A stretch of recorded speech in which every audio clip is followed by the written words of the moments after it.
ഒരു ഡൗട്ടുള്ളതെന്ന് വെച്ചാൽ, ഇപ്പം ജയമോഹൻ്റെ തമിഴിൽ എഴുതിയിട്ടുള്ള കൃതി മലയാളത്തിലേക്ക് അദ്ദേഹം ചെയ്യുന്നു.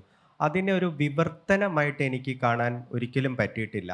അത് എനിക്ക് തോന്നിയിട്ടുള്ളത് ഒരു ബൈലിംഗ്വൽ സെൻസിബിലിറ്റിയുടെ ആവിഷ്കാരമാണ്. ഒരു ഇരുമൊഴി ഭാവുകത്വം എന്ന് പറയുന്നത് ഒന്നാണത്.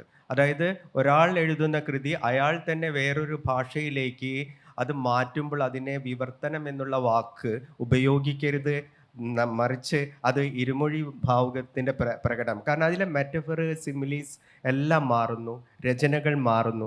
അതിനോടുള്ള സാറിൻ്റെ അഭിപ്രായം എന്ത്? അതിനുമുമ്പ് ഞാൻ ഒരു കാര്യം പറയാനുണ്ട്. ഇത് പലരും എൻ്റെ ഗുരുനാഥനെ പോലെ ഉള്ളവ കേൾപ്പറ്റ നാരായണൻ സാറെല്ലാം ഇവിടെ ഇരിക്കുമ്പോൾ അത് പറയണം. അതായത്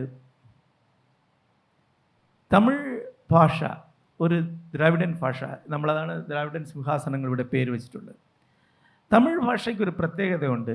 മിക്കവാറും ഒരു സംസ്കൃത വാക്ക് പോലും ഇല്ലാതെ പരിപൂർണമായിട്ട് അത് എഴുതാൻ പറ്റും. ഞാൻ കൊറ്റവൈ എന്ന നോവൽ ആദ്യമായി എഴുതിയത് ഒരു സംസ്കൃത വാക്ക് പോലും ഇല്ലാതെ ആണ്. ചിലപ്പതികാരത്തിൽ ചില ഇളങ്കോ അടികൾ പ്രയോഗിച്ചിട്ടുള്ള സംസ്കൃത വാക്കുകൾ പോലും കൊറ്റവയിലില്ല.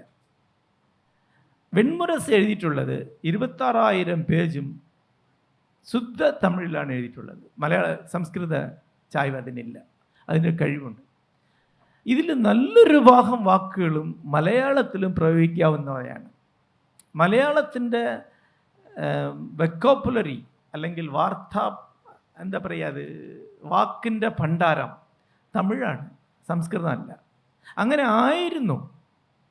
ഇവിടെ മലയാളം പഠിപ്പിക്കുന്നവർക്കറിയാം, പഴയ കണ്ണസരാമായണത്തിനെ കൊണ്ടുപോയി ഒരു തമിഴ് പണ്ഡിതനോട് ഒച്ചയിൽ വായിച്ച് കാണിച്ചാൽ കൃത്യമായി മനസ്സിലാവും. ഇടയ്ക്കുള്ള 1-2 പ്രയോഗങ്ങൾ മാത്രമേ മനസ്സിലാവില്ല, കൃത്യമായ തമിഴ് തന്നെയാണ്. തുഞ്ചത്ത് എഴുത്തച്ഛൻ്റെ കവിതകൾ തമിഴ് സ്റ്റേജിൽ അങ്ങനെ ഞാൻ വായിച്ചിട്ടുണ്ട്. ആർക്കെങ്കിലും മനസ്സിലാവാത്തവരുണ്ടോ എന്ന് ചോദിച്ചാൽ ഒരു തമിഴർക്ക് മനസ്സിലാവാതില്ല, എല്ലാവർക്കും മനസ്സിലാവും.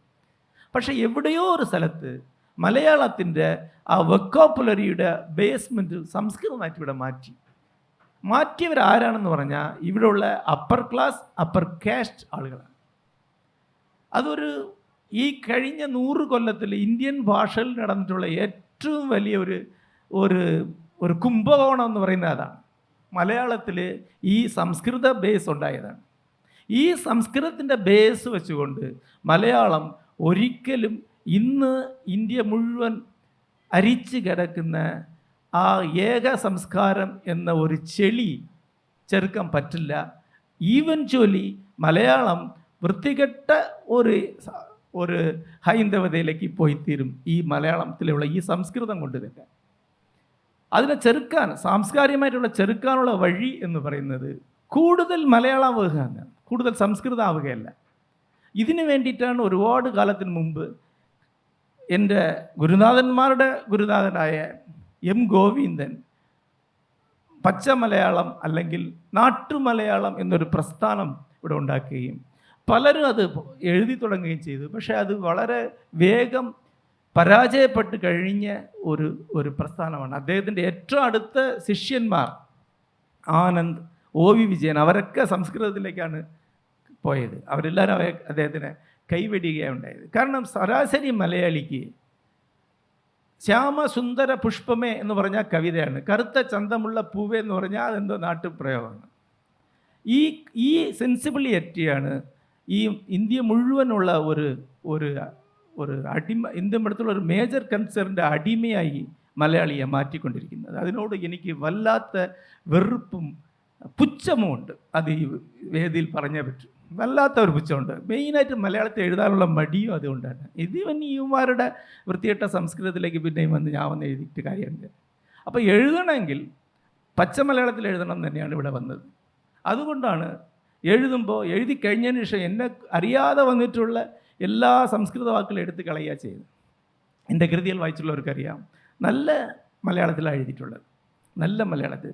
അതിൻ്റെ വ്യക്തി സ്വഭാവം, അതിൻ്റെ ഒരു പേഴ്സണാലിറ്റി അവിടെ നിന്ന് വരുന്നതാണ്. പക്ഷേ എനിക്ക് മലയാളത്തിൽ ഈ പച്ച മലയാളത്തിലേക്ക് വരാൻ വളരെ ബുദ്ധിമുട്ടുണ്ട്. കാരണം ഞാൻ വായിക്കുന്നവരെല്ലാവരും സംസ്കൃതം എഴുതുന്നവരാണ്. അവരുടെ മുഴുവൻ ഇൻഫ്ലുവൻസിൽ നിന്നും പുറത്തു വന്ന് വേണം ഞാൻ ഈ ഭാഷ ഉണ്ടാക്കാൻ. വളരെ വേറെ അധ്വാനിച്ച് വേണം അത് എഴുതാൻ. അതിൻ്റെ ബുദ്ധിമുട്ട് കൊണ്ട് തന്നെ കൂടുതൽ എഴുതാതെ അത് സ്വാഭാവികമായിട്ട് എഴുതുന്ന അത്രയും അധ്വാനം എനിക്കിപ്പോൾ കൊടുക്കാൻ കഴിയുന്നില്ല.